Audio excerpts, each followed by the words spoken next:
Hey, honey, I'm home. Hey, honey, I need to talk to you about your son. What's up, sweet cheeks? I found something in his room, and I think you should come look at it. Oh, boy, what did you find? Just come look. Oh, no. I guess he is getting of the age. Well, hey, Pops. How's it doing? Johnny, please sit down. I need to talk to you, son. We All found right. this in your room. But, Dad, it's not mine.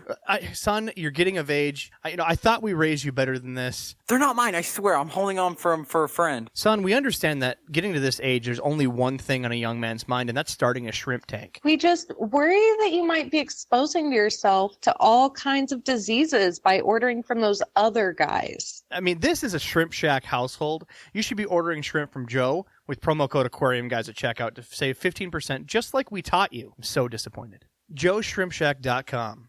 Keep your children safe.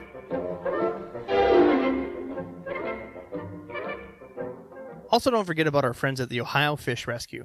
You can find the Ohio Fish Rescue on their YouTube channel. They have a great YouTube channel. They do multiple videos each week, and they need your love and support. They do rescue mass amounts of fish.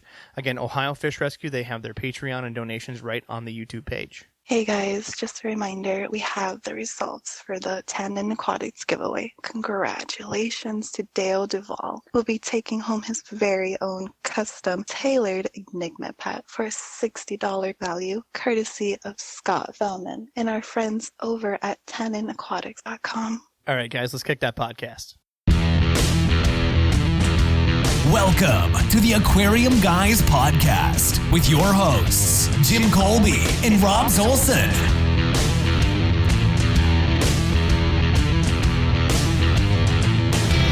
Hey, guys, welcome to the podcast. This week, I am super proud and excited to get another podcaster that's about fish this time on the podcast. We have Scott Fellman. He is the host of a podcast called The Tint with a period at the end because that's just the way to do it. And the grammatically correct. Right. The C is like a sentence, the Tint period. That's it. And the CEO of Tannent Aquatics at TannentAquatics.com, Scott Fellman. How are you doing, buddy? I'm doing great. How are you guys? We are sublime. You know, I had a lot of sugar. Sublime. What is sublime? Not the band. Right Oh, God. No. I found out from the band it was actually a description of content. Yeah, we're So, more like Ariel Speedwagon. Is that Keep on loving you. all right? They're right there. Well, I'm your host, Rob Zolson. I'm Jim Colby. I'm Adam on the Shire. And So I'm Scott Fellman, the guest. yeah, you're Scott Fellman, the guest. Scott Fellman. That's why we start with you and then go to the riff raff later. I can edit that out, right? No, that's gonna stay alive. That's the best stuff, man. We leave in this Yeah, there stuff. you go. So to start off with news and updates, before we do a deep dive here with Scott Fellman, number one, we're doing something new. We've had plenty of people ask us to live stream the podcasts. So what we're doing in an attempt to test this, there's a new feature in Discord. And the feature is video. So what I did is I opened up a chat in Discord. And if you haven't joined our Discord, it's a fun chat client. All of our dearest fans are in here. And what we're doing is we're doing these podcasts from now on. We're going to do them live. We're not going to upload the recording of this live. We're still going to completely post the podcast edited. But if you want to come hear the uncensored version, you can only hear it live in Discord for now until we get this up on YouTube. And even if we do it YouTube, we're not going to have a recorded copy. We're going to delete the copy right after we finish live. So come join us, aquariumguyspodcast.com. Bottom of the website, you'll see the Discord information. Certainly come and join the party. We have a list of growing people, and we actually got ourselves all on webcam and even seeing Scott here. It's nice to have a face-to-face over this whole COVID thing, right? He's a good-looking man. Yeah. Yeah. How much did my mom pay you for that one? Well, the check's in the mail, she said. Checks in the mail. Okay. Rob's mom pays everybody. Yeah, Yes. she does. Rob's Deep mom. pockets, you know what I mean? Yeah. I'm not going to take the bait on that one. No, do it, because it's well worth it. honest. Oh, boy. Every time somebody sends us a nice compliment on Discord, it's always signed by All Rob's right, mom. since we're in the line of compliments here, Jimmy, I am looking over, and you are wearing some delicious new test swag. I have a new shirt that I bought for the Minneapolis show that did not happen because of COVID. Yeah, we're kind of sad that's getting rescheduled, so once that's all over, we will certainly bring this down. But you're wearing a shirt, and I swear to God, it says it's a throat punch kind of day. It is a throat punch kind of day, and I'm glad I got here early just to get limbered up. You know, he talked to his PR people, and they're like, we need to monetize your asshole slogans. So I'm glad you finally did that, buddy. Yeah, Get Her Done was already taken, unfortunately. Well, I think I've duped our clothing line. So at the bottom of our podcast, aquariumguyspodcast.com, we have a merch store. And we sold a bunch of stuff. And then I had the audacity to go on the podcast and say, once we hit X orders, I'm going to put on an Aquarium Guys crop top and post it to the public. And then suddenly, since then, we have had a whopping total of 2 T-shirts. People have seen you, and nobody wants to see you. They're in a like, crop top. no one needs to see that. And now our sales went down the toilet. You should have offered drugs and cash. That would have been better. Right. So I'm doing some homework, seeing if we can revitalize the line. And I promise you, no more crop top. That is over. But we got some artists, and I need to talk with them to see if we can get a new line of logos and shirts. And I swear that this shirt's going to be part of it. I think it should be. I often have to threaten people on this podcast because certain people, no names, Rob. No names. And Adam, need to be punched in the throat because you guys just don't pay attention or you start squawking off about me being old. So, it's just much easier than having T-shirts that I'm going to kick your butt. Well, then quit telling me I need to take Metamucil before the podcast. You should. You run it over. I'm regular enough, thank you. So now to get down to the actual brass tacks and news. So we have many different ways you can contact us for questions, and we have Facebook, we have our Discord site, you could email us, you can call us even, and we have a few different messages today. I have on Facebook someone message us directly and asked us a question about their cichlid. Hi guys, I haven't had much luck diagnosing what looks to be black ick on only one of my cichlids. For 2 to 3 weeks, just one spot in the inner fin. Now it looks like it's more of the spreading around to the bottom jaw. No sign of affecting any other fish or of any kind. It's hard to answer without pics. So, of course, I asked them for pictures. And it kind of looks like, I don't know if you guys have ever fished for like sunfish. First thing I thought of. It looks like that black spot disease. Now, that whole black spot is a benign parasite that you can easily cook out of meat. Even the Minnesota DNR, has no warnings about it whatsoever. It's been there for decades. And that's a whole cycle, supposedly through birds and whatnot, that it has to have a cycle out in nature. So having it in the aquarium can happen, but rather rare. So the fish that he has here looks to be completely healthy and has vivid color. There's no issues other than a few black spots. So a lot of times that you'll see is if it's not a parasite, it's a overconsumption of spirulina, the stuff that you use for babies. Really? What is the causative effect of that? I mean, apparently, if you have too much in the diet, maybe it's some sort of vitamin, and it starts showing black spots on it. Or something? It's like a pigmentation deal. So when they have a lot of cichlid pellets have a high, especially the plant-like cichlid pellets, because there's a lot of protein-based cichlid pellet formulas out there. They have a lot of spirulina. So check your food. If that's happening, and it's happening only to a couple fish, see if you can rotate your food. Do a couple different varieties and see something has something low in spirulina instead of higher, and you'll see different content ratings in the back of your jars.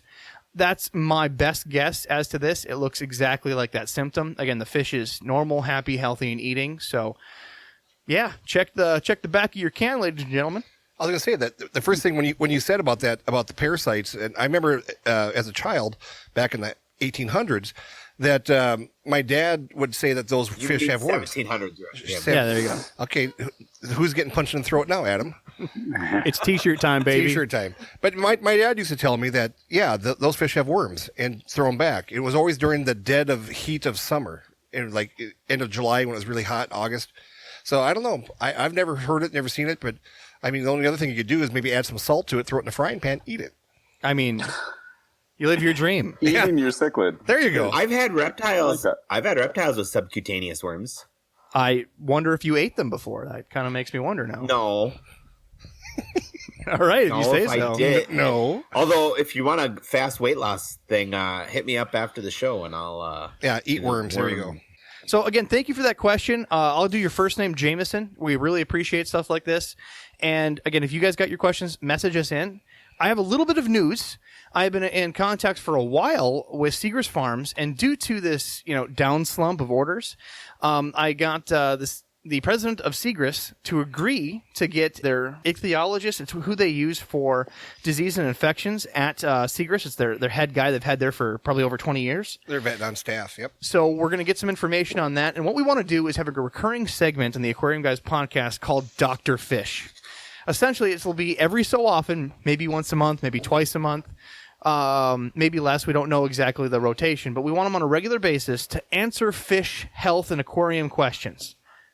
who better than having a expert or ichthyologist on here to, tell you which medications, how to use them best, what to look for, how to best sterilize, any health questions that you so have, to give an actual vetted expert in the field a crack at it. And what we're doing is on Discord, we have an entire channel dedicated to these health questions, and we have gathered a bunch. But if you have your special question that you want to be heard in front of Dr. Fish himself, certainly go to aquariumguyspodcast.com, bottom of the website, click Discord, and add it to our list. We have a fantastic list, and no, none of them asks about what happens when Jimmy's Viagra falls in the aquarium. I don't need Viagra. I'm very virile. If you say so. I don't. Hey, and also, if you do know the answer to this question, please feel free to send it to us. We can forward it to everybody. That's what we started this podcast for, is to share information best as we can.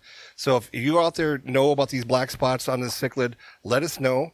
Make something up. We don't care. We'll broadcast anything. What the heck? We have truth filters in our Discord. Oh, do we? Don't worry about that. All right, so the next one is actually a voicemail. They called in, and our telephone number is actually on the bottom of the Aquarium Guys website as well.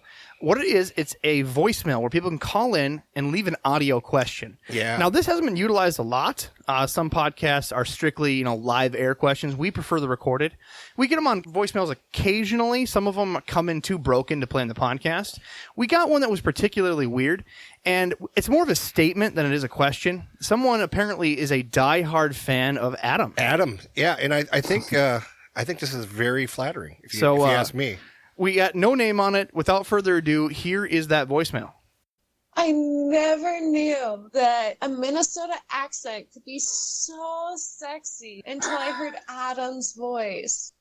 That's all. That's the entire voicemail. That was it, man. That was like a drive-by shooting, wasn't it? It was. It's beautiful. I think that's full of shit there. No. That was literally a message that we got last week. We've been holding it until this time right now. It's quality. So, Adam, tell your mom thanks. Yes.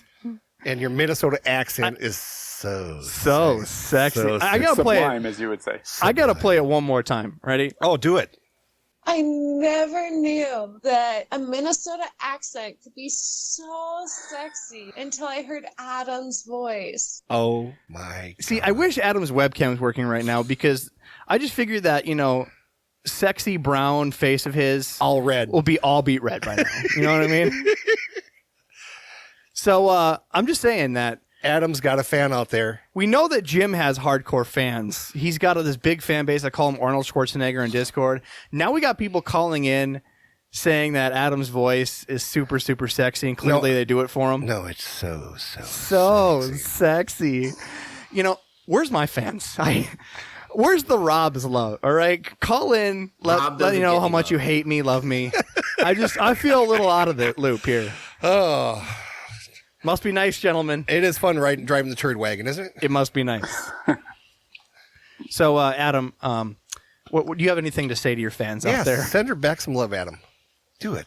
I don't think that this was a fan. This is probably Rob's 100%. I'm not joking here. No, it's a fan. My voice is extreme. My wife's voice is extremely raspy. She cannot do anything like that. She's got a broken vocal cord, dude.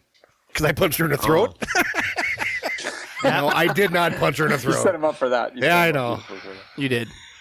Okay, I don't understand. How do I, as the Egyptian out of the three of us, have the most Minnesota accent? Well, I have a theory on this. I think it's because you have the you betcha blended in with it, and that's what makes it just work for her. It probably comes from all the kombucha he eats. Oh, God. You drink kombucha. Every time you say the word kombucha, I just smell filthy hippie. It smells. We could just call it booch. It smells like a Volkswagen Beetle from 1969. Oh, man. Well, we got some more, but I'm going to spread them out. We got questions and whatnot. But at the beginning of this podcast, again, because we're recording this ahead of time, when this airs, we'll have Scott recorded already grabbing a winner. So this was pre-recorded. Oh, nice. But number one, we want to thank you for that sweepstakes. And just to remind people about it, you gave away a brand new car. Enigma Explorer Pack, a collection of leaves and goodies to add the perfect tannins to your aquarium. And before we dive into the entire tannin conversation, I just want to thank you for that and then explain that product a little bit before we go too far. Well, what it is without getting too commercialized, I mean, my company we offer a variety of materials that you could pick yourself from our selection. But what a lot of people like is they'll send me a message saying, "Hey, Scott, I have a South American tank I'm doing, or I'm doing an Indian biotope or whatever. Can you pick me some appropriate botanicals from your selection to accomplish that?" And so what we do is we, look at what we've got. We go into it. I geek out like any fish geek would, and I choose things that I think are appropriate for the tank. And we put that collection together for you, wrap it up in a little paper bag, put it in a box, send it out to you. And it's kind of a mystery, but we usually call it enigmas. You don't know what you're going to get until you get it. So you're getting a curated selection just for you. So that's fun. It's one of our more fun products, if botanicals could be considered fun. Oh, they are. A hand-curated tannin kit for your aquarium. I can't wait till someone after the podcast calls you up. It's like, yeah, I got like this 5-gallon beta tank. It's got one of those bubble castles in it. What do you recommend? And I'm tired of looking at the bubble castle. Can you make the water darker? And don't forget the clown puke in the bottom. That's the most important part. That works. Pink gravel's good. Right? He knows about clown puke. He does. Wow. Yeah, we're the only ones that were left out of that. I know. Sure. I've been doing this for 30 years, and I didn't know about clown puke. Well, Scott, let's dive in. So, again, Sure. the subject, we always try to do these podcasts on a clear subject, and who better to talk to about why we need tannins in our aquarium and why some people think that my mud aquarium shouldn't be like that. Right now I'm looking at my 75-gallon aquarium. I just put this last week a massive log of like Malaysian driftwood I basically stole from a friend. Nice. And now it's just getting to that, what I consider and you consider that wonderful, tint point. Yep. Of that tea color going through the whole aquarium. And, explain why what tannins are to beginners and why we need them to kick this off. Well, tannins are a bunch of a sort of a broad name for a bunch of different compounds. And one of the characteristics that tannins do is first of all, they come from botanical materials or trees, wood, soil. Tannins are the same tannins you find in coffee or in wine. Different tannins do different things. There's literally thousands of different types of tannins. But it's what they also give off are what are called humic substances, various chemicals that are known by science to actually benefit fish as far as their health. They're found in all sorts of water. But the stuff we're talking about here today is tannins. That's what provides that color to the water. So you'll see that in tanks that you use leaves in, and that you use wood in. You'll see it in natural environments. Most natural ecosystems are not clear. We have this vision that everything's crystal clear and perfect. The reality is, most of you, if you've ever spent time, obviously you're a fisherman, you spent some time in the wild there. The leaves decompose in the water. Wood falls into the water. It gives off tannins and stains the water. Tannins can provide some health benefits for fishes, resistance to bacterial infections. There's some things that have been studied, but there's lots and lots of different tannins. The problem is we don't really have a means to test for like what material gives off what tannins. So a lot of times we're just sort of saying, hey, the water's brown, there must be some tannins in it. So we're kind of falling back on the aesthetic thing, but there's a lot of scientific benefits. You can Google it and find all sorts of stuff about that and the potentially medicinal benefits of tannins. When you're in the wild, again, no one's having, like you said before, no one's cleaning that out. The leaves fall in, there's debris. And this, again, tints the water. Now, how is that supplemental to fish? Again, we know that it softens pH in a lot of situations. What other benefits? That's always the number one that people just think, oh, it just makes my pH a little different. What else does it do to the aquarium? First of all, tannins and materials like botanicals or leaves can only lower pH in water with little or no carbonate hardness. So like if you're, like the water here in Los Angeles is out of the tap is like 8.4, 8.6. It's stalactites, Concrete. That's why African cichlids and reef aquariums are so popular out here because we have nice hard water. But obviously if you use reverse osmosis or deionized water, you have no carbonate hardness and then it's more malleable. So you can use leaves and catappa leaves, which are Indian almond leaves, and you can use bark and all kinds of things to lower the pH. But generally just throwing leaves in the water won't lower the pH. They will impart that color almost always. Even if the water's hard, you'll get the color. And you will get humic substances, which are, again, found in botanical items, soils, and so forth. They're thought to have a broad range of benefits for fish in terms of their health and their ability to maintain various levels of immunity and body chemistry and so forth. A lot of stuff that's highly technical, way over my pay grade, but there's a lot of good information on it. Perfect. So I always start out, I wanted to just cover that before we move in, because the whole subject, your entire approach is, why we need tannins. And you have this podcast called The Tint, where you have the long format podcast every now and again with a guest. But what you're known for on that podcast is essentially a audio blog where you're putting in brain snippets of the topic that you're reminding people of a note maybe they didn't think of, and really why those types of botanicals and what you can do with them, and daily reminders. So again, I just wanted to get that point across so everybody's on the same page. But Scott, I always start out these interviews with asking, how did you get into the hobby? Oh gosh. Okay. Like many of you, I was pretty much born into the hobby. My dad bred guppies. I was literally probably 3 or 4 years old when my dad gave me culls from his, he bred blue delta tail guppies. And so I'd get the culls in little goldfish bowls, and I'd, fed them and took care of them. And so I had guppies. I had an aquarium, before I could read. And then, I had my first 5-gallon aquarium. I think I was like 4 years old.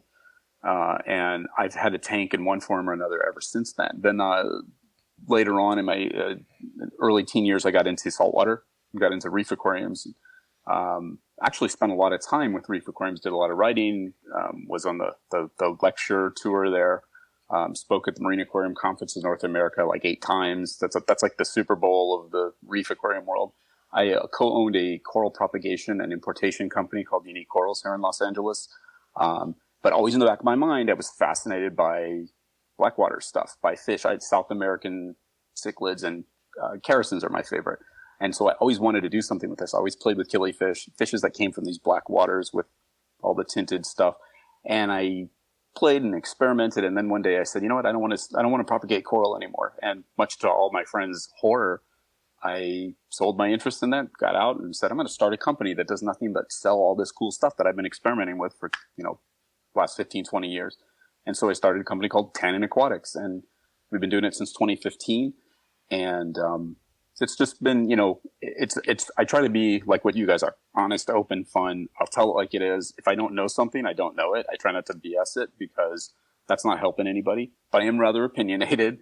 I think the aquarium world, well, we can get to this later, but I think the aquarium world is a little too dogmatic. We're a little too set in our ways. And so tannin is sort of a punch in the throat, if you will, to conventionality. I try to do some things different. It's not just tinted water, black water aquariums. It's about looking at things different. I do a lot of work with brackish water aquariums, mangroves, mud. I would love to hear about your mud aquarium, that kind of stuff. Taking a look at nature as it is, as opposed to how we edit it. That's like always been my focus in the hobby. And that's kind of where I'm at today. And we've developed a global following of geeks like me that are into that kind of thing. And it's been really fun to invite people along, and we're all learning together. So I think that this is a revitalization. So I'm actually trying to do a bunch of studying on the history of modern aquariums, because there's the whole Victorian era of aquariums. The modern era, for those that are listening, and we're going to do a podcast on this as well, it started around the 1890, 1910 era. And that's really where it conceptualized, you heard about the whole sea monkey craze that started, was it post World War II? And 50s and 60s. Right. And it all started as, no real pumps, no real big filtration. There's no way to heat it besides a Bunsen burner on your stone bottom aquarium. And these were direct from nature. They were trying to cut out a slice of nature, because if it worked in nature, I can try to recreate it. And since, the modernization past the sea monkey craze, when, Metaframe was sold to a toy company, this whole thing spun into a different direction where now we're having filtration, all these modern elements, and we're forgetting the details of how that aquarium is supposed to be a slice of nature. We're starting to see it big in the pond industry, that they're doing natural ponds. I spent probably, 10 years studying ponds from koi experts that all they did was sit in their garage talking about their filter systems. It was much less about, how they can make it natural, how they can have a biological system to remove the waste.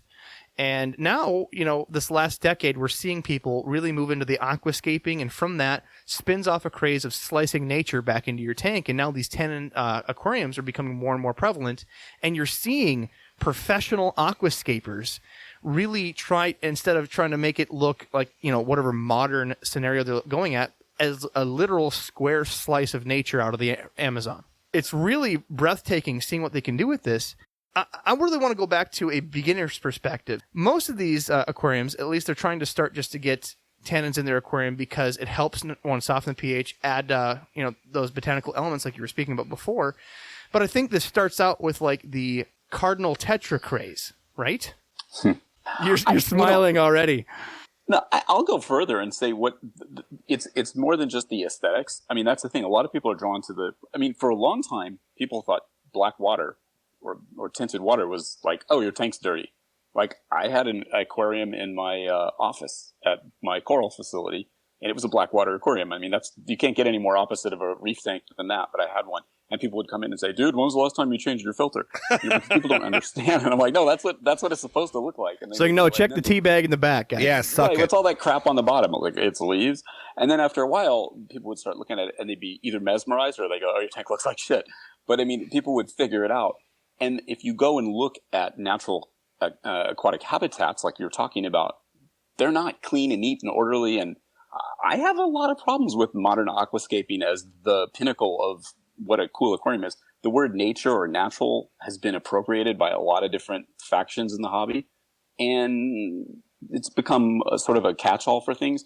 I believe what we're doing, and I say we, I mean people that play with what I call botanical style aquariums, are more in tune with what's going on in nature, because we're utilizing real natural materials, leaves, twigs, seed pods, the things that actually fall into the water in some of these environments. Many of the things I get are from around the world. And we're able to replicate to some extent not only the look, but the function of these systems. And that's what's so important. In other words, when stuff falls in the water, if you're a beginner, you're mesmerized by the look, which is great. But when you realize what these materials are supposed to do, they're not just supposed to tint the water or add, an aquascaping look. They're also growing biofilms, which are, beneficial bacteria. They're propagating fungi, which most people freak the hell out when they see this stuff. They're like, what is this gook in my tank? Well, that's what you see. If you look at the underwater photos of habitats like the igarapes and igapos in South America, that's what happens. There's tons of this biofilm and all this stuff. Fish feed on that. There's even an argument that bacteria maintains water quality. There's a whole lot of interesting stuff going on. It's a very complex biological environment. And so that's what I'm fascinated by, is with people getting beyond just the look and thinking about the function. And I believe even a beginner, once they grasp the basics of water chemistry, I'm sure you guys talk about that all the time. It's not just, I sometimes I cringe when a beginner, sends me an email and says, I'm just getting into tanks and I want to do one of these tinted black water tanks. I'm like, okay, well, you need to understand the nitrogen cycle. You need to understand maintenance. You need to understand all the basic stuff, because what you're doing is basically adding a whole lot of material into your water that's bioload. You need bacteria to break it down. So it's understanding that holistic, the kombucha perspective, as you might say. You need to understand the whole thing, and that's the fascination to me. So I can just go on, but I'll stop it. The next time you have one of these great aquariums in your tank, you should put an old beer can on the bottom and say that's a Minnesota. That's a Minnesota one right there. Yeah, keep it going. Keep it going, because we go out snorkeling and you would not believe the amount of garbage that you find down there. There again, you'll find the beer, Pabst Blue Ribbon, the old Milwaukee cans. Stuff that people will drink, but they're embarrassed to take the empties and throw them in the garbage. No Heineken or Stella, that's why. Oh no, we can't afford that. Man, I gotta know this. Can you put aluminum in your tank without having to worry about it? I don't know. I don't know. I gotta talk to some experts on that. I think it's a bad idea, but it's just amazing though. You'll grab one of these cans, because when I'm snorkeling, if I see this stuff, I grab it to throw it away. I pick it up to the shore. And You're hoping it's not open. Well, that's the first thing I check. Maybe it's a full. I love the moment when we say I love the moment we say slice of nature, and Jimmy just goes the bottom of a Minnesota lake with a beer can. Or the beer can, looking for bodies. It's perspective. Yeah. But what you're talking about is the slime, the bacteria. I mean, even on these cans, once you take them up in the air and you look at them and stuff, you can see all kinds of crazy little things growing on it. Yeah. And it's all this part of nature and the bioload and whatnot. I just thought it was very interesting to see. Like, I thought at one time that I was grabbing like a big rock full of moss, but it was just a beer can that was covered in this really crazy looking moss, which I'd never seen before. And I mean, nature doesn't waste anything, right? No. Everything becomes a little ecosystem. So right back. Even the can. Even the can. No, Even the can. So what I wanted to spin at is not just, the benefits of having it, but sometimes the need. The Cardinal Tetra has been demanded for many generations. We have the Neon Tetra that's been propagated since the 40s, right around after World War II, and they finally were able to Florida breed them, which means they have generations and generations that acclimate over time in a captive environment to higher pHs. So we actually had Scott from Project Piaba. Yeah, we did a whole podcast on that. Make sure you check that out if you haven't heard that one. What a wonderful guy. The entire idea is to try to find renewable ways of harvesting Amazonian species while supporting their ecosystem, supporting their lifestyle so they don't take away rainforest, so they actually have jobs coming out of it. They found out that floods in the Amazon kill millions of fish a year anyway, so they're taking them out of flood pools so they would die in. So it's a sustainable, recurring way of getting these tropical fish out of the wild. But the problem is the pH in the Amazon in some areas is completely missing anything. And sometimes it's as low as 4. When you're bringing all of these wild species in, it not just adds benefits to the aquarium. Regards to wild-caught species from the Amazon, tannins are absolutely necessary in some of those acclimation standards when you're trying to not only drip acclimate, but keep a species that's been wild-caught sustainably in your aquarium. The argument is often made that, discus have been bred for, since the 1970s in hard alkaline water, and, you can keep neons and breed them in, 7.4. You can, but I just have this thing, and I challenge people. I'm thinking, okay, they've been captive bred for what, maybe 50, 60, 70 generations or whatever over all these decades. Does that mean that somehow we've bred out their natural ability to adapt to these types of environments that they've evolved under for eons, that in only a few generations we've erased that, genetic programming that says, I belong in this type of environment, and that we're actually harming them by putting them into, softer, more acidic water? I don't think it's necessary to keep fish in, these types of environments, but I think it's beneficial. And the other thing that you touched on, which was great, when a lot of these fishes are wild caught and collected, the blackwater habitats have very little in the way of bacteria. So these fishes have very little immunity to bacteria and parasites and so forth. So when they come into water that is more parasite laden, that, higher pHs and so forth, that outlaw these tannins and humic substances, they're more vulnerable. So potentially keeping the wild-caught fishes in this type of a habitat makes sense, at least while acclimating them. Maybe you could ultimately adapt them to better, to more tap water type conditions. But I was talking to my friend, Mike Tucanardi? I do not. I think I've seen him on your podcast a couple times. Yeah, Mike's a great guy. He's an explorer kind of guy. He imports fishes from South America and all over the world. He said the key to success with a lot of these species when he imports them is to make sure that there's some catappa leaves, which is called the Indian almond leaf, in the water that puts this tannins and humic substances in there. It eases in the acclimation process and keeps the bacterial count low. So there are some tangible benefits that people that handle a lot of fishes deal with. So yeah, it's important. And you mentioned acclimation. That was a really good point. So the only things you can do, because a lot of these measurements are extremely intangible. We can't tell you that it's going to guarantee to put your pH at a certain level if you're from here. There's no way that we can say on a medication level that it's going to do X. Like you taking ibuprofen is going to stop swelling in your body. It's not a plug and play element.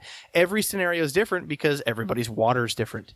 But in my experiences that I have plenty of tanks in my basement. In fact, it's getting more and more the more we do this podcast.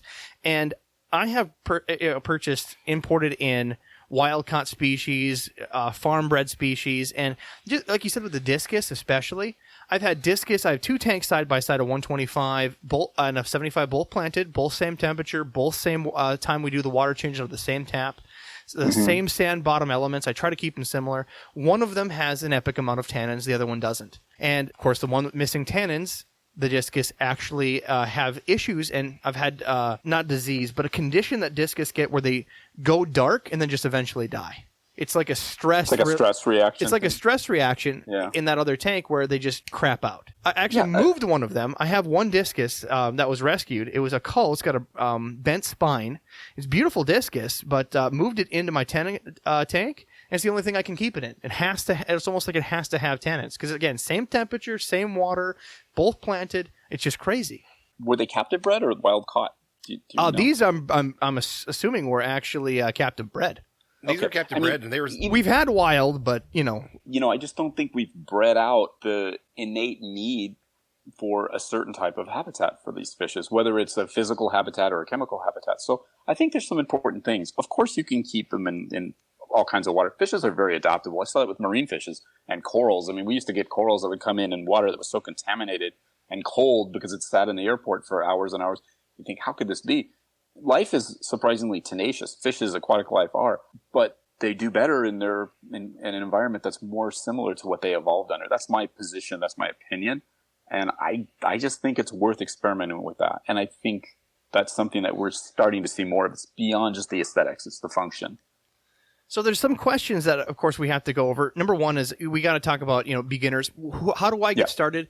What do some of these different tannin producing products, how are they different from one another? So we got to cover that. But first, I want to always write down, because again, anything that's intangible like this, we know that it helps create bacteria, but we can't, say that your water is going to create this much. So just for the people that are listening, because we hear that a lot of people talk about tannins, but it always seems like it's some sort of, Herbalife pitch. Right. I hate saying that. It's true. And that's why if you read my stuff or come to our website, we never say use X amount of leaves per gallon or this, because there is no formula for this. So I can give you guidelines and say in my aquarium where I use straight up RODI water, I use 5 of these leaves per gallon and it gets my pH down a little bit, whatever. It's not a science. It's as much an art as it is a science. And I think it's irresponsible for any vendor, myself included, which I can proudly say I'm 5 years of doing this. I've never made those types of recommendations because it's irresponsible. And I think when people go on forums and they see these things saying, oh yeah, I threw a bunch of leaves in my tank. Well, but that doesn't tell you anything. You do need to test the water. You do need to have an understanding of the nitrogen cycle. I'll make this guarantee. You'll kill every fish in your tank if you dump a whole lot of botanicals into an existing tank at one time, because what'll happen is your bacteria population won't be able to keep up with all that input of bioload. The CO2 level rises, your fish will be gasping at the surface and ultimately die, or you can get an ammonia spike.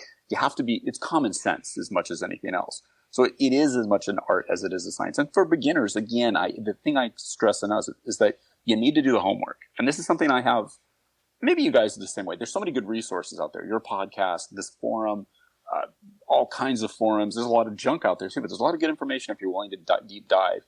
And people have to be willing to do the work. And that's something I'm unapologetic about. I mean, we present materials, we give our experience.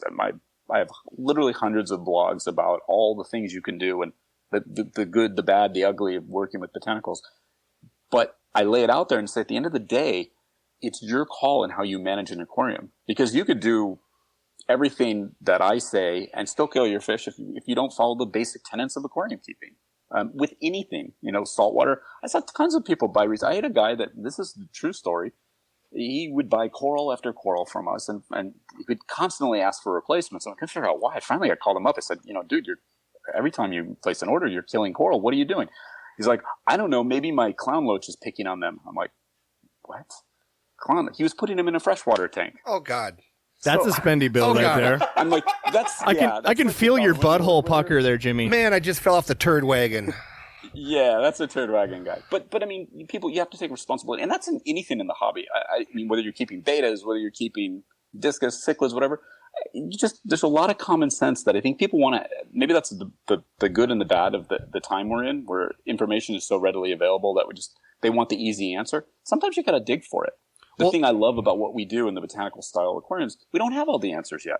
You can't measure you can measure tannins in parts per million. There's tannin test kits, but there's 6,000 different tannins. Nobody knows which one is the one that stimulates the discus into spawning or does this or that. So it's as much an art as it is a science, and that's what's so fun to me about it. It's real open source right now, and so it's a learning curve for even the most experienced people. But there are tangible benefits that people are seeing as a result of using these materials in their tanks, like fish breeding and stuff like that. There's a comment you just said I want to address is that, not just to dump a pile in your tank and watch it crash. The reason being for that is people associate ammonia, fish shit and piss. I mean, that's essentially what they think about it. You're adding waste to your water. There's the ammonia. But plant matter creates its own form of ammonia. So if you have a naturally shedding plant, or you're putting a ton of leaf litter in your tank, you're putting a decaying log all of it creates its own levels of ammonia, much less, again, and much different type than the, waste you get from the fish. But still, if you're putting it in there, you're risking spiking ammonia. So you have to have a well-established aquarium. You can't necessarily just start it up with no repercussions and put fish in. Add the botanicals in there alone, start your cycle, be aware of the extra ammonia and conditions you're adding to that tank. I have a massive planted aquarium. It's wall to wall. It's stone wall. It's a 125-gallon aquarium tall, and it is top to bottom. I cannot see the back. I cannot see the floor. Packed with plants, so you assume that it would not have an ammonia spike. Well, I had a bunch of shedding plants in there.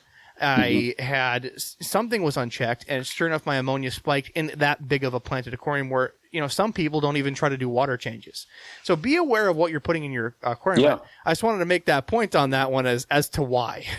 That's a great point, because the very few problems I've ever had, customers had over the years, were all caused by not applying common sense. When you're adding anything into your aquarium, whether it's plants, whether it's, like you said, plants that shed or botanicals or anything, when you're adding something in your tank, it has an effect on the environment, especially in established aquariums. So it's always best to go slow, do water tests, gauge just take a look at your tank. People think that we're in such a society, I think now, and it's creeped into our culture in the aquarium hobby, that you just dump something in and it's instant Amazon, and that's what we expect. It's like, no, things have to happen. And the bacteria in your tank have to adjust to the increased amount of material in there. Just like when you add fish, you don't dump 50 fish in at one time. If you do, you're asking for trouble. It's the same thing. It's a living microcosm, an environment. And an environment moves along slowly. You can't just make these huge moves and expect nothing to happen. So responsibility. When you talk to people about tannins, well, it makes the water better, man, and you're not trying to do some weird sales pitch. To try to put on us a tangible list. You're doing for measurements that may be intangible. For instance, it lowers pH. We don't know by how much, but we know it does it. So that's a intangible, tangible item, right? So if we could list for listeners, especially people that haven't used a lot of leaf litter or, those old school aquarists that literally don't believe in it. I've heard that quite a bit. Sure. Can you list some of these tangible items that this does for the aquarium? Yeah. Well, number one, you mentioned potential impact on pH. Number two, when you put terrestrial materials in an aquatic environment, they recruit bacterial biofilms. These biofilms are little colonies of bacteria and little sugar strands, basically. They not only provide potential food for the fishes, because many fishes do forage on this stuff, they also provide foods for the creatures at the bottom of the food chain, some of the crustaceans, fungal growths. All these things work together to process water, process nutrients, potentially even export nutrients. So you're getting a potential, not only a potential supplemental food source, an onboard food source, you're also getting potential biological filtration, if you will. You're getting a physical component, which is a structural component to the tank. In other words, a leaf litter bed is a natural habitat for many species of fishes. So you're giving them that kind of textural, that depth that they're used to. A lot of these fishes from these South American, and Asian streams, they hide in leaf litter, or they are more comfortable over leaf litter. They go in there for protection, to spawn, to food, for feeding. Fry grow up in there. So you're creating a physical environment as much as a chemical environment. Food webs are really important in blackwater communities because it's an impoverished environment. There's not a tremendous amount of I'm going to pause you there. Stuff in there. You said food webs. Explain that to us, because I've heard that term web. that people, they don't understand it at all. Okay, food web. Well, think about it this way. At the base of a food chain, at the top of the food chain are the fishes. They feed on what? Crustaceans. Some of them feed on, they feed on actually the botanicals and leaves. They cut them up and smash them up and macerate them and eat those. They give off waste. What feeds on that? Smaller crustaceans. What feeds on those? Fungal growths, bacteria, etc. So it's all a big cycle. So food webs are really fascinating. Some of the food is what's called allochthonous input. In the jungles, you'll see these trees overhanging, streams and stuff, and fruit and seed pods fall into the water, which is kind of what we're mimicking in our types of aquariums. There are fishes that actually eat fruit. Like, have you ever seen a picture of like an arowana swimming or a fish like an arapaima, a big carousel? They come in, they actually eat fruit that falls off the trees. The terrestrial environment influences the aquatic environment. So there's all kinds of food webs. Insects that, like ants, that crawl up on these little branches. Some of them get clumsy and fall into the water. Fishes eat them. When these forest areas flood, what happens is, like you were talking about with the cardinal tetras, they're seasonally inundated by the overflowing rivers and rain. So what used to be just a forest floor becomes an underwater environment. What happens? There's a lot of food. The fish follow the food. So that's the other component of botanical style aquariums. It's not just influencing the pH. You could do this at a high pH. It doesn't matter. It's about creating a biological system. So it's a little different approach, I think. Just to go over a couple of these, just to go a little bit tighter on some of these points. So, like that food web you're mentioning, let's touch just for fish. Let's say you have plecos or certain rare plecos that you're collecting. Most of these plecos that you get are decavores. They will eat protein. They'll eat the fish flake that you put in the aquarium. Some people attempt not to feed their pleco, thinking that they're just going to eat the algae. They do consume some algae, but that is not their main food source. Again, they're eating off the random scrap flake that hits the bottom of the aquarium. They do eat that. And on top of it, they're looking for that decaying material in the tank, the leaves, the wood. That's why, when you hear from these pleco experts, they always put wood in. That's their go-to thing. Xylophores, Wood for them in a breeding situation is much easier to clean, and if they have to sterilize something, they can keep a piece of wood in for a pleco. But in your tank, you're trying to make that slice of home for them. Having that leaf litter, having those alder cones, it goes a long way. I have a 10-gallon tank right now with a bunch of glass plecos that are growing out, and the best thing I could have done in there is put in a bunch of almond leaves, alder cones, a lot of debris, and they're ripping it apart. You think, why are they ripping it apart? They're not just using it for homes; they're using it as a food web. And they're eating the creatures that live in there as well as the actual material itself. They're eating detritus. Detritus is another thing that I have like a war on detritus. Everybody's convinced detritus is bad. Detritus is the end product of the biological filtration cycle. When you think about it, it's demineralized stuff, but it's food for a lot of organisms at the bottom of the food chain and a lot of fishes. The other thing that you mentioned that was kind of interesting to me is about feeding, supplemental feeding. I've done multiple experiments. I have one going right now with a tank full of Tucano tetras, Tucanoctes tucano. They're great fish. Another thing from Project Paiba that they have started bringing in now. Yeah, they're fantastic fish. And I have them in an aquarium it's a 5-gallon aquarium. I have 11 of them in there. They've been in there for 7 months. I haven't fed them. All I have is a layer of leaf litter, decomposing leaf litter at the bottom. I literally haven't fed them. Leaf litter and oak twigs. And so there's biofilms and gunk. These fish are as fat and happy as any I've ever seen. In fact, about a month ago, there was a spawning event. I did not feed them. Now, I'm not the kind of guy that says, just leave the fish alone. This was an intentional experiment with a fairly pricey fish, but I wanted to prove to myself that I could do this. And I've done this repeatedly. I did this with green neon tetras in the same tank. There is something in the food, in the leaves and so forth. There's all the organisms which arise as a result of them. So there's a lot to it. And to me, that's a very interesting sort of effect. That's why I think a tank filled with leaf litter and decomposing botanicals and stuff would be a great place to raise fry. At the very least, it's a supplemental feeding station for them. Right. You could certainly feed brine shrimp and so forth, but the fish are also deriving some additional nutrition from what's naturally occurring in the leaf litter bed, now, like they do in nature. My argument are the kerosins. They're in a low-light environment. They already have the black water to deal with. They have incredible eyesight. We can only see so much. Imagine what they can see at a much smaller level for food. Yeah. I thoroughly believe that they're forager hunters. Like, they purposely hit up leaf litter. I've always had that hard belief, and that really just sticks proof behind it. Well, you want to go further is if you get beyond the aquarium literature like I do. I geek out on trying to find all these papers and things online, which you can find in Google Scholar. A lot of the gut content analysis of fishes like kerosins, which I'm a huge fan of, is stuff like insects, like ants. That's like ants and fruit flies are a surprisingly large amount of the diet, but it's also stuff like detritus. So they're foraging through that stuff. Microcrustaceans like like Daphnia and chironomid larvae, which is bloodworms. These are the natural food sources of these fishes. So yeah, they spend a lot of their time foraging, and you're right. Most of them are micropredators. They're not swimming, looking for, pellets of food or tetramin in the water in the wild. They're rooting through the substrate. And I think a lot of fishes will do that. Now, the other thing is for shrimp, you said crustaceans themselves. Mm-hmm. I circle myself in a lot of fish goers. Our sponsor of the show is Joe's Shrimp Shack, and they go out to all these different shows. Everybody that's doing it right, that's winning the awards, that's doing these individual shrimp, they're all using that litter bed. They believe thoroughly, and alder cones are huge for it because they expand, they open packets, and they release so much more than just a single leaf. But even so, they put leaves through their tank.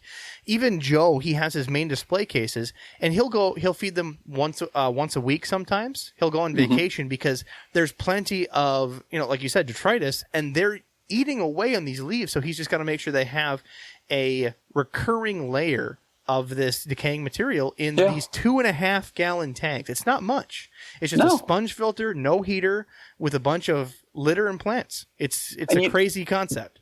And what's cool is if you go into their wild habitats in in Asia and so forth, that's what they're doing in nature. They're feeding off of leaf litter. And when we as aquarists are topping off, like what he said, adding more leaves to the tank or adding more twigs or whatever botanically you're playing with to the tank, you're essentially doing what happens in nature, which is things fall off the trees. They get swept into the water. You're actually mimicking the process of nature, not just the look, not just the ability to condition the water, but the process by which fishes forage for food, reproduce, et cetera, et cetera. So there's a whole lot of things that we're actually recreating with surprisingly little effort, when we try to do this. So it's really interesting, and there's all kinds of approaches you can take. One of the approaches that I've been playing with a lot lately, and something I'm doing more and more of, is there's a habitat called the agapo in South America. Those are flooded forests. What happens is it's a forest floor 6-7 months out of the year. But during the rainy season, the streams nearby overflow and they flood the forest. We talked about that earlier in the podcast. And this terrestrial habitat suddenly turns into an aquatic habitat. It's dirty, murky, tinted, and exploding with life. It's completely different than what we've envisioned in the aquarium for many, many generations, and people haven't been playing with it. So I started doing this. I said, I want to do the whole life cycle. So I started off with a tank, put some soil mixins of different types in there, grew some plants. I think it was Acorus, which is a plant that could withstand desiccation, or not desiccation, but drying and submersion. Right. And even grass seeds, whatever. Grew those. Then let's make a rainy season. Start filling it up with water. Put some fish in there. In this case, I was playing with South American annual killifish. Then I let the water slowly desiccate. They were spawning like mad. Took the fish out, let it dry out, and now I'm in the dry season. In a few months, I'll add water and see if I can get that whole life cycle going. There's all sorts of things we can do when playing with aquariums that I don't even think have even been touched yet. Or if we have, we thought about it, but I don't think we've done it. And that's what I love about this botanical approach, is it lends itself to all these kind of cool experiments. And you don't have to be a genius to do it. You just have to do a little research, have a hunch, and go for it. The other thing you have on the list is, decor or habitat. And the thing I really go after is something like a Siamese algae eater, or what they call flying foxes. A lot of times they're different species. People confuse them a lot. I love these fish, not only because they're cleaning crews, they are the best single fish that I've ever had to deal with hair algae of any type. Dead, beard algae, blackbeard algae, any of it. They just mow it down while leaving the other plants alone, with a couple exceptions. If they have their certain one plant they might go after, but it's very few and far between you'll see them go after plants at all. This particular species has to be, for captive breeding, injected with hormone to breed. They have really no idea how to accurately reproduce this species to get it to breed. I put them on my planted tanks, and I put an extra leaf litter in. I'm using a lot of different red Ludwigs that we're talking shed like mad. So once I decided, you know what, I'm just going to leave that leaf litter alone. I'm going to quit scooping it out. I'm going to watch my ammonia, and I'm going to add a lot of different elements. At the time, I had a lot of almond leaves. I put in some extra wood. This was some special type of Malaysian wood that was real. I had to weigh it down. It just bled into the tank. And I got them to breed twice. Now, I probably can't consistently do that, but the only time it happened is the moment that they had the leaf litter to rummage around in. And these fish by nature hide. So when I have a planted tank, these are, what do you say, Jimmy, 5-inch fish? Yes, at least. They're huge. Biggies, yeah. You'll never see them. They're the biggest fish in the tank. You'll never see them. But when I peek in, they're literally flipping leaves or pushing them around like bulldozers, playing in them, acclimating them to themselves, and then they suddenly breed. There's no doubt in my mind that stimulated some sort of source of instinct for them and that fish. I call it structural functionalism. I come up with all these ridiculous names, but that's what it is. You've created a structurally interesting environment for them that mimics something that they must come from in their wild or must be accustomed to, because that behavior is probably an adaptation to living in an environment that's strewn with twigs and leaves and so forth. And they've done that over eons. So you're providing them with what they need. Sure, you could breed fish in a sterile tank with, a glass bottom and a spawning mop or whatever. Or you could try it this way. Now, you can't control it as well, but they'll reproduce. And you might learn a few things. And obviously, you're seeing very interesting behavior with minimal intervention on your part. That's fascinating to me. That's all it takes. And we had a couple podcasts now. We had Greg Whitstock, and then we had Ed the Pond Professor on. And when we had Greg Whitstock on, he even mentioned how koi, they're carp. They're just decorative carp. Carp, by their nature, rummage through everything. We have carp in Minnesota, and they've been invasive since 1890 when they brought them in different lakes in Minnesota. Is the British type of thing that brought them in. They wanted it as game fish, but those lakes and streams that were crystal clear because all the debris settled at the bottom, there wasn't much stirring it up. The introduction of carp have utterly destroyed those ecosystems because they're rummaging. Now, you can't tell me there isn't other fish that rummage. If you're going to put this leaf litter in, it's not just single habitat for cover. It's their natural habitat to dig up stuff, to look underneath, to keep finding. I have dojo loaches that I purposely leave a bunch of stuff in there because they're digging under plants. They're continually rummaging through the tank looking for it, and I think it's a source of entertainment for them, frankly. Oh, yeah. I agree. I mean, you're providing fishes stimulation.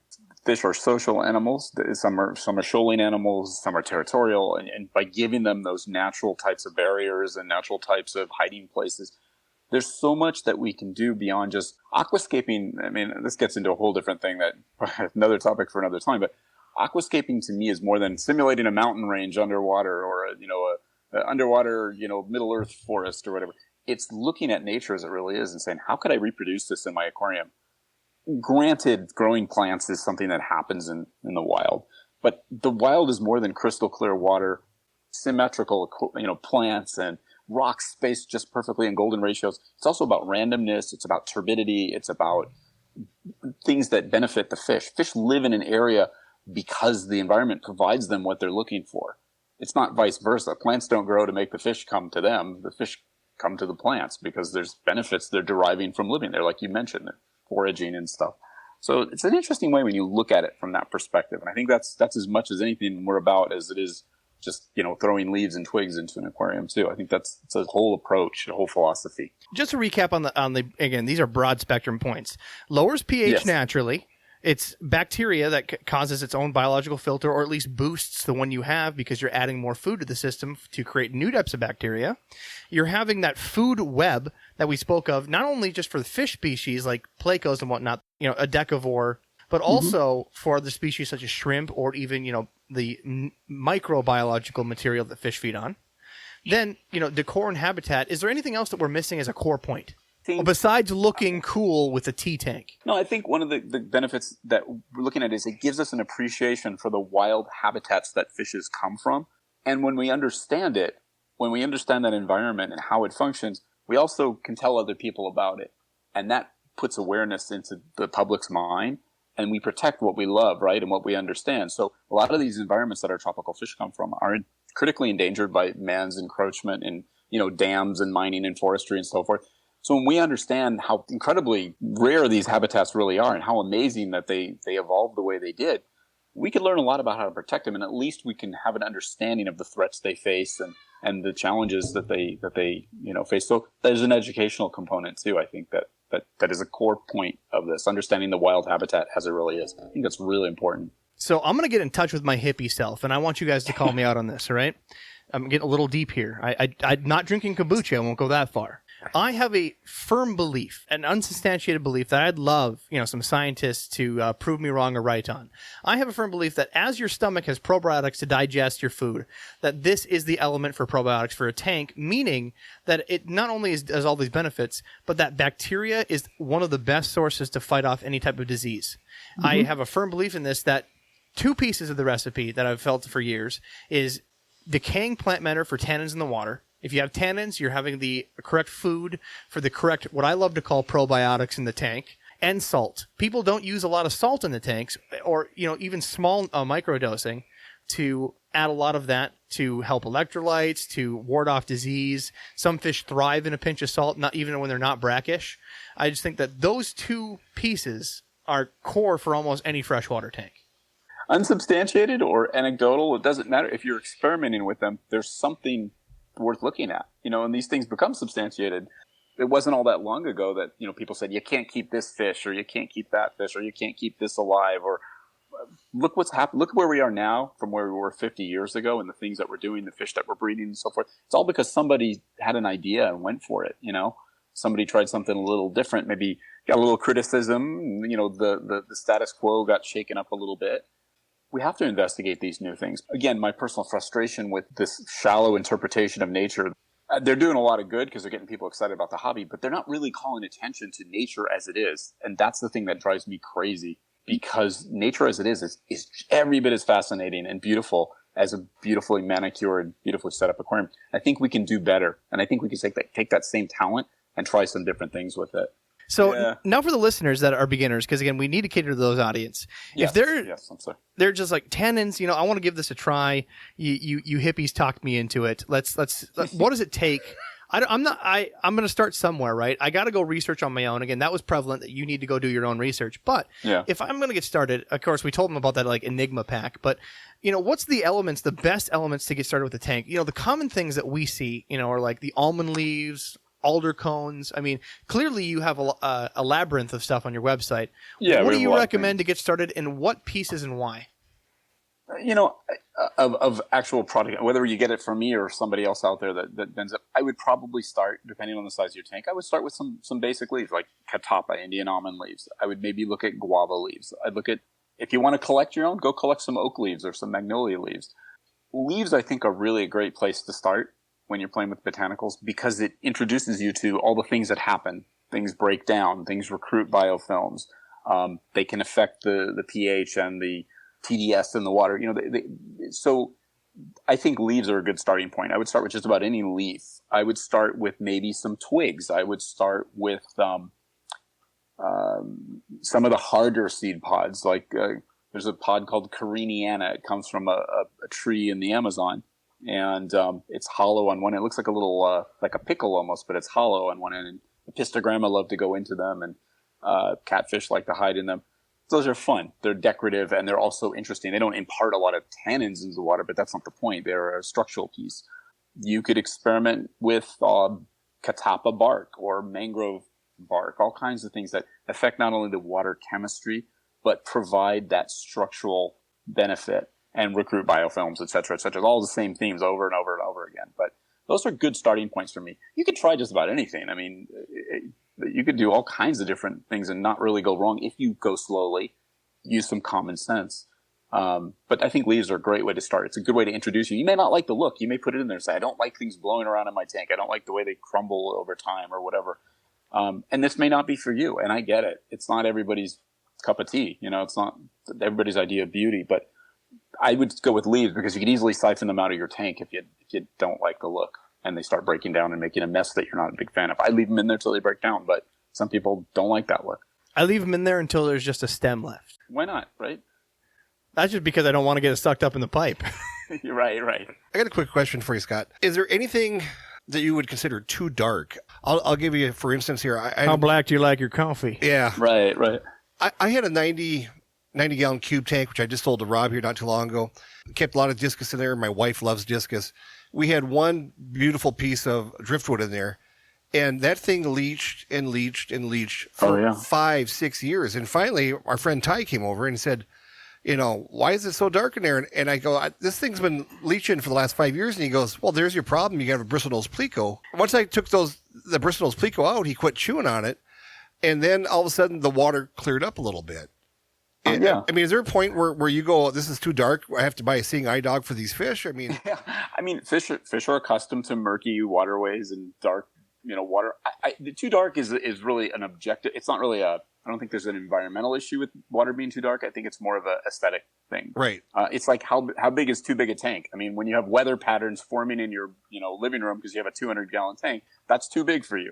It's the same thing. We're going to talk to Big Rich after this. Yeah. It's too dark if you drop the siphon hose or you drop a net in the tank and you can never find it again. That's too dark. If you're trying to grow plants, obviously, if it's too dark and the plants can't, even no matter if you're bombarding it with 500 watts of light and you still can't see the bottom, it's probably too dark. But have you noticed there's like some bacterial issues or risk to the fish or any other cause just strictly from tannins? Because you can have dark water or orange water from too much ammonia. You can have certain tints from other things, but this is strictly just from tannins. Is there a point where it's just too much and risking something else? Yeah. No, I personally have not. I'm kind of I'm a very adventurous and experimental. I have done my best over the years to try to, it sounds horrible, to try to kill a tank by going crazy, doing all the dumb things people would do. I've not succeeded. Once a system gets, I guess the word would be established. This is anecdotal, but I personally believe that botanical style aquariums, an aquarium like yours that has a lot of decomposing matter, a lot of material in there, has a bacterial population and maybe a crustacean population that's able to process that. And I firmly believe that unless you add a huge influx of stuff, I don't think there's any long-term detriment as long as you're doing your water changes, as long as you're not overstocking, you're not overfeeding. There's a difference between detritus caused by leaves and botanicals that break down than detritus caused by fish crap or overfeeding. If you're dumping half a can of Tetramint in your tank every time and it's going right to the bottom, it's probably overfeeding, and that's a problem. It's a little different. But well, if you've yet to feed your tetras, I think I think we're good. Yeah, exactly. So we're even. But I think it's subjective. I really do. I think everybody has to make their own determination. It just comes down to their personal taste of their coffee. Personal taste. Monitor the water chemistry. If you find that something's out of whack, well, maybe you need to do a water change. Maybe you need to take out some stuff. But over time, I find aquariums to be remarkably adaptable. Reef aquariums. I've spent decades working with reef aquariums, and people kill reef tanks all the time because they mess with it. They don't let nature. What happens is people embrace part of a system. They try, I'm going to add this, I'm going to add that. And they're not creating all the components for success, I think, in aquariums, whether it's freshwater, reef, brackish, whatever. You can't do part of something. You can't just have leaves in the bottom and not expect to eat a bacterial population to process, organics. Well, the hands-off approach and even freshwater ruins freshwater continually. I know people that have killed tanks that pull out their filter, wipe down every asset, let no bacteria grow on anything, and they're just resetting their tank every time. Right. On the other hand, one can make the argument. I know there's always some guy out there that I never changed water. I haven't changed water since a blind squirrel finds a nut once in a while too. It's luck, because you can't just have never add water to an aquarium and expect to have magnificent results. Some people have crazy results, I guess, but for the most part, it's something that we all have to address. Now, you're going to kill me. This is the worst thing. I can't believe this is happening, but I brought the wrong charger. My battery is down to 5%. I need to run and get my charger. We can pause. Go run. Can we pause? This is not this is not live. It's live on Discord, but we B-rolled it. Yeah, the people listening on Discord can suck it. Oh no! We love you all. Jimmy's full of shit. No, that was Adam. Let me just grab that charger. All right, go ahead. So I got a question. We've had people on this podcast that have talked about how you don't see ick in nature for the most part. I wonder if there's any tannins, if he's ever seen ick in his tank. That's the probiotic theory that I got. I'm going to ask him this. Right? I'm going to see. Like a tank's a stomach, this is the probiotics, and the probiotics eat the ick. That's a firm belief of mine. You hippie. Told you. All right. I got a quick question for you, Scott. We've had quite a few wonderful people on this podcast, and they've said that you don't ever really see ick in nature. Do you feel the tannins help keep the ick away from the fish? What is your See, like the probiotic conversation I just had, like it's eating it somehow, you know what I mean? There are studies. I found a study done in a fisheries program in Malaysia. They were studying, tilapia that were being farmed for food production, and they found that catappa leaf extract, I forgot what the dosage was. It was like 0.50 milligrams per liter, some precise dosage, did show some antifungal capabilities. It did work on Aeromonas, the bacteria. It kept the bacteria count low, and it protected the resulting eggs from the fish from fungal growth. So there are some anecdotal and some scientific studies that were done. And so there are some reason to believe that there are some antiparasitic, antibacterial benefits. I would not use the leaves strictly for that and botanicals strictly for that. I think that would be irresponsible for me to say that. But think of it as a preventative, right? There's definitely some potential benefit. Look, the reason why you don't probably get ick in the wild, there could be many different reasons. There's just in these type environments, there's not a lot Because of Jimmy doesn't parasites. pee in the water in the wild. That's why. Yeah. Don't believe that for a second. No, go ahead. Yeah, no, that's where I'm going with it. Oh, okay. There we go. There's no human intervention.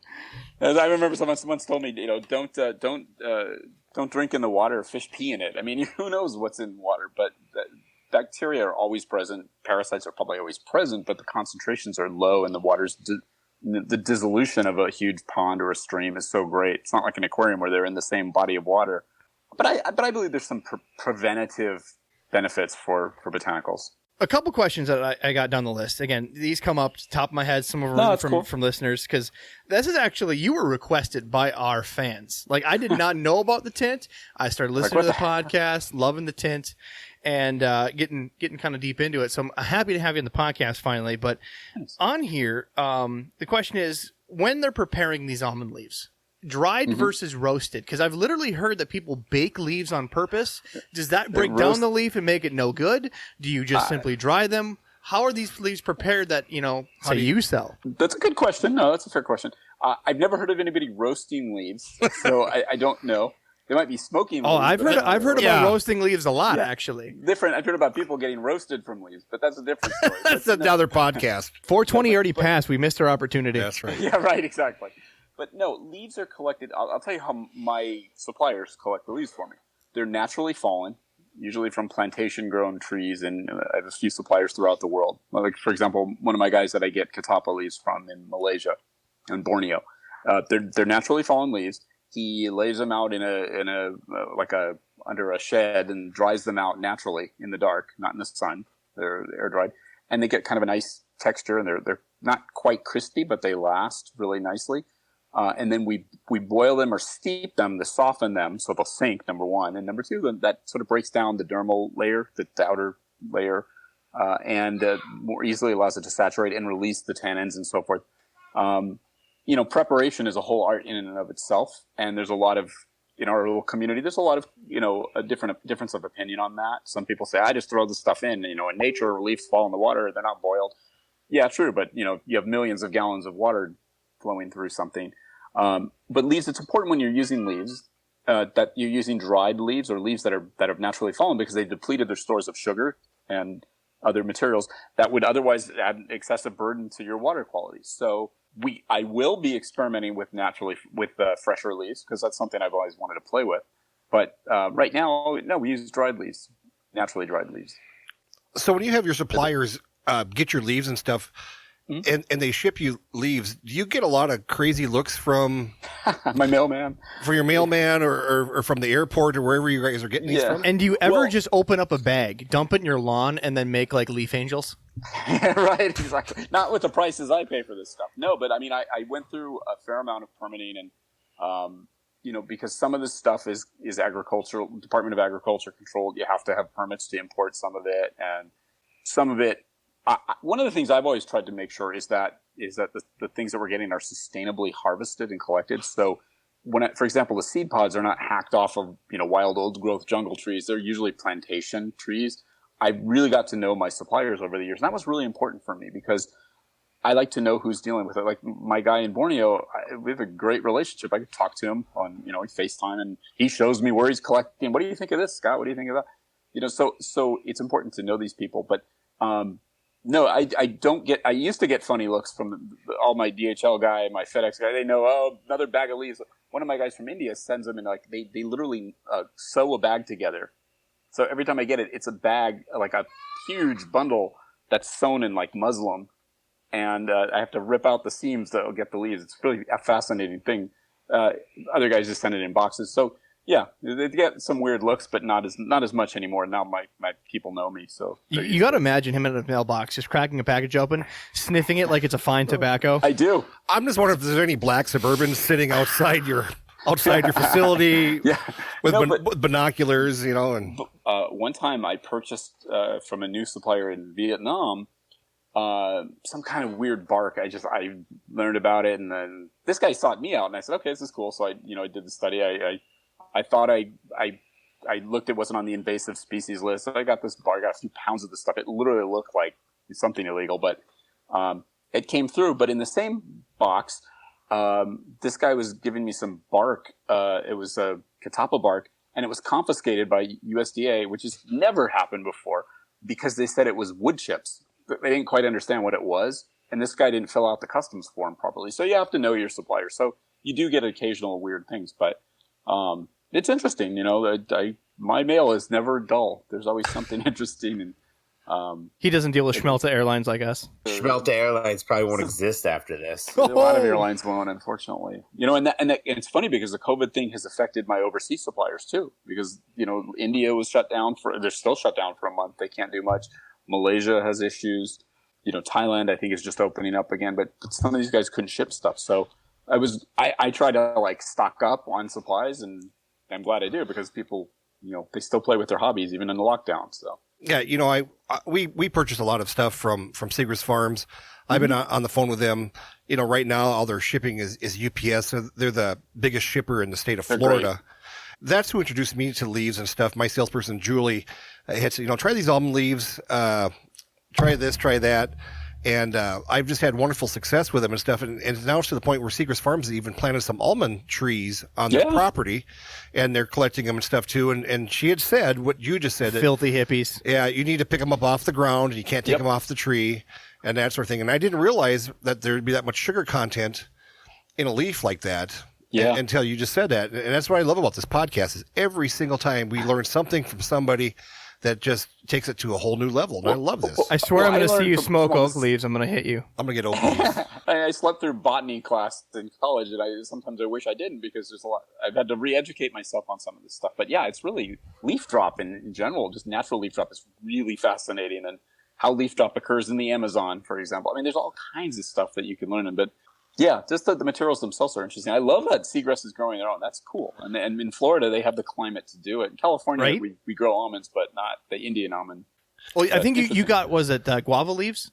Mm-hmm. See, you got some of them, but that spins the point of people that do this DIY. Now, I've used oak leaves. I haven't taken the time to research if other leaves can be used. So number one, what leaves can be used? What's the do's and don'ts when you collect these things? Okay. Great question. First of all, leaves that I could tell you are not problematic are oak. There's a wide variety of oaks. Again, collect them as naturally falling. Maple? Maple I've never played with. Ash I've played with, and they work just fine. So let's see, another leaf that you could use, magnolia. You can collect your own magnolia leaves. Some guys use beech. Some people play with this. It's escaping me. There's some other things. You could find your own alder cones. You could find birch cones. I can tell you categorically, pine is not something I'd mess with, because apparently and I know this only because people have told me this and I've researched it. I believe there's some oils or something in pine that could potentially be toxic for fish. And plus, it doesn't look very tropical to me. So even though there are pines that occur in the tropics, but it doesn't have the look. So I wouldn't do pine. Hey, you never know. They might have a bass tank, Yeah, well, exactly. Then the beer cans go to the bottom. The beer cans go to the bottom. Thank you, Adam. Beer can tank? No, I mean, you could experiment with this stuff, but collect it all naturally fallen. Collect it in an area free from agricultural runoff. In other words, if you're down the street from a factory or something, you're not going to grab how tempting the magnolia leaf might be sitting in the gutter. You don't know what's run through that.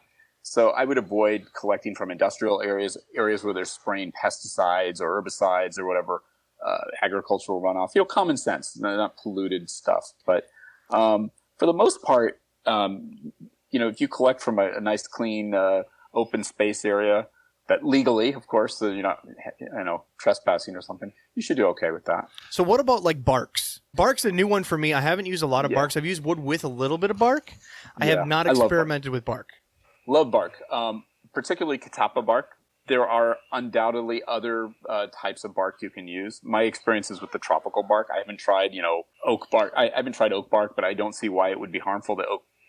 I use oak twigs. Oak twigs are not a problem. You can collect your own. We sell them, believe it or not, but because not everybody has an oak tree in their area, But so I'd imagine the bark would work. We also work with mangrove bark. Now, mangrove is interesting because mangroves are protected in lots of places around the world, but the area we get them from in Hawaii, they're invasive. So the city of Honolulu would love to get rid of that stuff. So we get a bunch of it, help take that off their hands. And bark and the wood is really interesting. Here's a small dream of mine, right? I want to create a local tank, right? There's a species that's very pretty but disregarded as a pest fish called the stickleback. It's very common in Minnesota. There's a 3-spine stickleback. Those are cool. Yeah. They got a lot of color, a lot of character. They look like miniature walleyes in your tank. They're quite fun, and they have a lot of ranges. It's just not a single stickleback. There's many varieties, and nothing would please me more than seeing a beer can and all Minnesota scape with a piece of birchwood with that beautiful white paper, decaying in the tank. But I've always been, scared of that type of bark. That's a good question. See, me as a vendor, I can't sell anything that I haven't experimented with myself and tried to overdo or tried to kill fish. So we need to experiment together. That's like a good drug dealer. Yeah, I think you have to just, unfortunately, maybe get some bait fish or mosquito fish or something. I mean, it sounds horrible as an expendable fish, but I mean, you almost have to just go for it because there's just no way of knowing other than, unless you know someone that's a botanist that could tell you there's some toxin or, whatever. But for the most part, it's a matter of just going for it. And it really is. I mean, regrettably, that some fish may die in the experiment, and that's rough.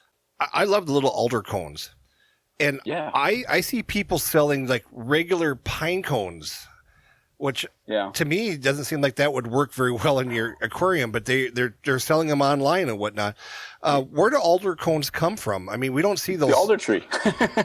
Oh my God. They got another one. Another one is going to get punched in the throat. Yeah, it's a punch in the throat. No, but you could actually find, what's really funny is, this is how geeked out I am. When I go for a walk, my wife and I like to walk in the neighborhood and so forth. And I found a tree the other day. I was like looking at these cones on the ground. I was stepping on, what the hell? And I'm like, it's an alder tree. I'm like, what? And I'm buying these from my vendor to I could collect these.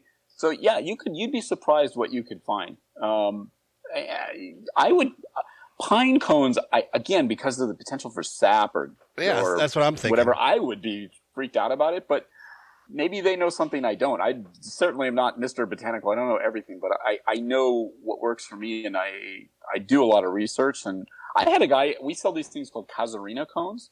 They're from India, and they're also found in Australia. And I remember getting just hammered by a couple of guys on an Australian shrimp forum and said, these are toxic. And I did a little research, and I've been using them. My customers have been using them for 4 or 5 years.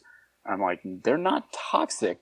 What's toxic is the plant puts out the roots that the plant puts out discourage other plants from growing in the area, so they're toxic to other plants, but they're not ichthyotoxic. They're not, the cone itself is no known toxicity. I mean, I guess if you don't want to eat it, but as far as for fish, no, never ever had a problem with it. Pine wood is no good, but maybe the pine cone is good. I don't know, but I would be a little afraid to overgeneralize. So would black walnuts be, because they are toxic to plants, would they be toxic to fish, or are they not ichthyotoxic? Or just walnuts in general? Yeah, walnut shells have been used. Crushed walnut shells have been used by killifish breeders, or were used by killifish breeders for many years instead of like peat moss. That you would see them use crushed walnut shells. So anecdotally, I would say I don't think the walnut shell is a problem. Maybe the nut has something in it, oil or something or whatever. But I mean, I think with a lot of materials you can experiment. We can play the, can I use it game all day, but I only got 2 more. Right. We got a couple of people that are listening live to the podcast right now, and I get this a lot as well. Peat as a substrate for blackwater tanks, or do you have a specific substrate preference for blackwater? Awesome question. My favorite go-to substrate is Carib Sea Torpedo Beach Sand. I feel like that's a brand. Fine whites. That's the brand, Torpedo. Yeah, I love Carib Sea stuff. Not sponsored by them. They don't. In fact, they actually offer cassava leaves, which is really funny. But no, I would use. I love that stuff. Also, one called Sunset Gold by Carib Sea, which I love too, because it's inert. Essentially, it doesn't impact the pH of the water, and it looks very natural. Most of the blackwater rivers that you find in South America, for example, run over white silica of various grades.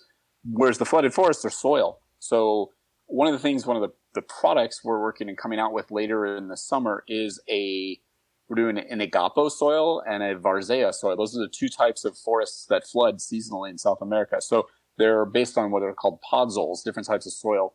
So there's some interesting things there. But for most of my aquariums, I use that sand. You could use peat, sure, but I would probably boil it and make sure it stays down. And in the absence of buffering in your water, peat could drive the water down, the pH down too.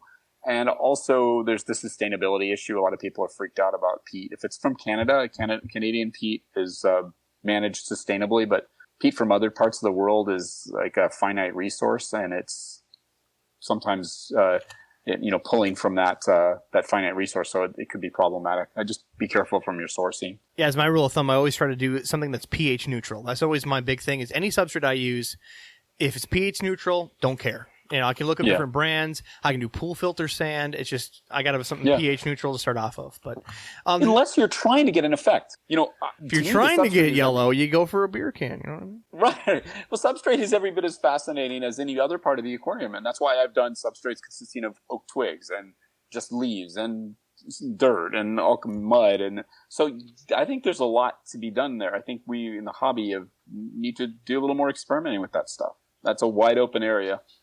So the last one that I have from the listener is eucalyptus leaves are toxic, but are they a good tannin? You want to put a koala bear tea going on? Yeah, they are known to be toxic. There's a oil or something. And it's funny because I had someone approach me, a supplier of these eucalyptus, these pods that looked so beautiful. And these are great. And, I researched it and I thought, I have people approach me with this stuff all the time. Hey, do you want to carry this? Whatever. And I thought, this is cool. And like, he came up with some doofus name for it. I don't know what he's calling them, like wiggle pods or something like that. What's a wiggle pod? Can you tell me what this tree it comes from? Turned out it came from eucalyptus, and eucalyptus is known to be ichthyotoxic. So pets get sick off eating the leaves, and so do fish. So I'm like, I'm going to steer clear of that. Killing my customers' tanks outright is bad for business. Not good business. No recurring customers. Not good. All right, so let's go back to a beginner question. You gave us some recommendations on what they can use to start producing tannins in their tanks. Some good places to start with, or even just having you curate an Enigma pack for them. But how does one add it to the tank? Now I've heard two different ways. Just drop it in, wait for it to seep on its own, let it decay naturally. Or I've seen people make a literal tea. They take the leaves, they take seed pods, they take the bark, they boil it in a teapot, make it or pour just hot water, maybe it's not boiling, and they brew a tea and pour the tea water into the aquarium. How do you recommend this done? Are both methods good? I'm not a fan of the tea for a few reasons, because when you're doing it from natural material, when you're doing it from like intact leaves and seed pods, those are things that are collected in the wild. They have dirt, they have pollutants, insects, mold, whatever on them. So when you're boiling it and you're adding that tea, you're essentially just adding all the pollutants that you're trying to get out of those leaves into your aquarium. It's a concentrated solution of pollution. So I would say I would be better off using the actual materials themselves. I would steep them or boil them, and we steep them, A, to clean them up, B, to help them saturate the tissues and sink. And you would start your aquarium, as you mentioned earlier in the podcast, for a beginner. If you're going to start with a brand new aquarium, you could add as much stuff as you want, go through the cycle and add your fishes when it cycles. To an established aquarium, you just have to go really slowly, add a few things at a time. We do have a product which is we're about to release, which is kind of almost like little tea bags of very carefully selected botanical materials and leaves that we know will give you a certain look and a given size water volume for a period of time. We know that these are clean materials that aren't just collected, they're sort of prepared ahead of time. So we've done a little of the guesswork for you, but I'm not a big fan of the teas because we just don't know how much to add. I'd rather add the material than add the water. I mean, that's why these black water extracts drive me crazy, because what's the concentration and how much of what are you adding? So, and you have to constantly re-add, because when you're just adding it as a solution, it falls out of solution over time. When you have the material on board in situ in the tank, they're constantly giving off, tannins and humic substances until they're exhausted. So I'd rather add the stuff than the tea. Well, if you ever want to, when you come out with a new product, you ever want to advertise, trust me, we would have so much fun talking about tea bags on our advertisement section. We call them sachets. Come on. That's just going to go over badly. I'm like, no, it's going to go over perfect. There's no such thing as bad PR. Come on. I have a quick question for you. Sure. Is your lab like your kitchen? And does your wife want to? Does your wife want to throw you out in the street? My wife is the long-suffering wife has been long ago learned to leave you and your bark be kind alone. to me. I have dedicated pots and pans for preparing stuff. I literally go to Amazon and I'm like, oh, this is inert. This is a ceramic pot. I'm excited. It's only $18. I have my own stuff, my own Pyrex stuff, so I get to do all the goofy experiments I want in the kitchen. So I'm surprised she hasn't put like a stove out in your garage or something. Why'd you go out there and play? Because I'm sure some of this stuff doesn't smell real good. Believe me, that would be the ultimate lab, right? You know, actually, the neat thing is when you're boiling the botanicals or steeping them, they smell amazing. Like, people email me all the time, oh my God, the mangrove leaves smell so good. It's really amazing. It's part of the experience that I tell people, just the smell of this stuff is really earthy. It's cool. All right, so I have a challenge for you. Let's do a swap, right? I will do a tannin tank, right? I'll upgrade mine, do some of the bark, seed pods. I've never done seed pods before. And then you do like an aquarium guys version, right? Where you have that blue crystal gravel, and then you put a figurine of Heisenberg from Breaking Bad and make a meth aquarium. I'm so all about that. I would do that. And a beer can. Glowfish? What do I have to keep in it? Glowfish, yeah. Only yellow glowfish, I think, is the only thing appropriate. Yellow glowfish. Maybe some glow bettas, because that gets people fired up. Right. What about those zebra danios that they've done the glowfish treatment with? Those are That's exactly the perfect Yeah, the ones. glow danios. Yeah. Right. They're very Yeah, delicious. a lab biotope aquarium. I love it. One of our fans just put in breaking tank. That's something we don't like to hear. Breaking tank, bad idea. What if we do some like American flagfish, right? With, unroasted, just raw peanut shells. You know what I mean? There you go. With some There you go. pistachios. Planters or, the generic. It's Right. And some beer Cashews nuts. would be great, too. Not the salted ones, like fresh from a farm. You know what I mean? The 50% less salt is good. Oh, man. Yeah. For you You do a hipsters. brackish tank with the salted peanuts. So there you go. There you go. Nothing's wasted. There you go. You got anything, Jimmy? No, we just drove this thing off a cliff here. Right, I got nothing. right off to a plantation. Right off to a plantation. All right, guys. Well, certainly check out his podcast. It's called The Tint with a period. It'll be in the show notes. Like and subscribe. They're fun. It's a different type of podcast where he does do the long form podcast again with a guest and go deep dive, but they're just, probably every other day, daily blips where you talk 10, 15 minutes and, either remind, go over a topic, do a little short deep dive on something that either is happening in your life or reminder of the world of tannins. So you can also go to tanninaquatics.com and find yourself every different type of thing. You even have shells. It's not just, stuff for tannin leaching, but, other additives, decorations. Natural materials. Right. So certainly check it out, tanninaquatics.com. Link will also be in the show notes, so give it a click. And really, if you want to give this a try that Enigma pack. They get to curate it. They'll hear about your tank, and they'll send you a big box filled with what they think is best for your tank. I mean, why not try something that's been curated by an expert? Yeah. Well, thanks again. A lot of fun. Thanks again, Scott. And thanks for having me. Before we kick off the podcast, if anybody's a Tint listener, I've been definitely binging since I've started talking to you, and you have the best segues at the end of your podcast. So if I may try to attempt this once, here goes. There we go. Stay brave, stay thirsty, stay tanned, but above all else, stay wet. There you go. Stay wet. Stay wet. Exactly. Rob's never been wet in his life. And that's the podcast. Thanks, ladies and gentlemen. Just damn. That's good. Thanks, guys, for listening to this podcast. Please visit us at aquariumguyspodcast.com and listen to us on Spotify, iHeartRadio, iTunes, and anywhere you can listen to podcasts. We're practically everywhere. We're on Google. I mean, just go to your favorite place. Pocket Casts. Subscribe to make sure it gets push notifications directly to your phone. Otherwise, Jim will be crying in his sleep. Can I listen to it in my treehouse? In your treehouse, in your fish room, even alone at work. What about at my man cave? Especially your man cave. Yeah. Only if Adam's there. No. With feeder guppies. No. They're endless. You midget-loving, sucking motherfucker. Well, I guess we'll see you next time. Later.